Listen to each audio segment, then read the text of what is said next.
महाराणा प्रताप और जंगल का न्याय। अरावली के घने जंगलों में रात उतर चुकी थी।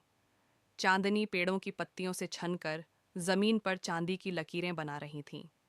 महाराणा प्रताप अपने कुछ विश्वस्त साथियों के साथ विश्राम कर रहे थे। अचानक एक बालक हाँफता हुआ उनके पास पहुंचा। महाराज, पास के गांव में मुगल सैनिक एक निर्धन किसान की जमीन छीन रहे हैं। बालक की आंखों में भय था। महाराणा प्रताप तुरंत उठ खड़े हुए। उनके पास न महल था, न सेना की पूरी टुकड़ी, लेकिन उनके पास न्याय और साहस था। उन्होंने कहा, जहां अन्याय होगा वहां मेवाड़ का राणा पहुंचेगा। रात के अंधेरे में वे गांव पहुंचे। मुगल सैनिक अपनी ताकत पर घमंड कर रहे थे। महाराणा प्रताप ने उन्हें युद्ध की चुनौती नहीं दी, बल्कि शांत स्वर में बोले, ताकत तलवार में नहीं, धर्म में होती है। इस किसान की जमीन लौटाओ। सैनिक हंस पड़े।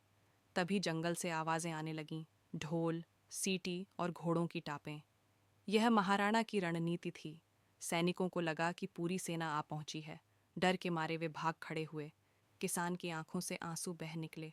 उसने महाराणा के चरणों में गिरते हुए कहा, महाराज, आपने मेरी जिंदगी बचा ली।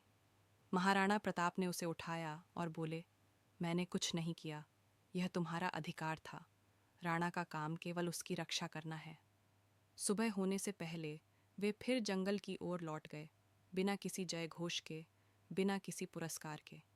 लेकिन उस दिन के बाद अरावली के जंगलों में एक बात मशहूर हो गई। महाराणा प्रताप सिर्फ युद्ध के नायक नहीं, बल्कि न्याय के रक्षक भी थे।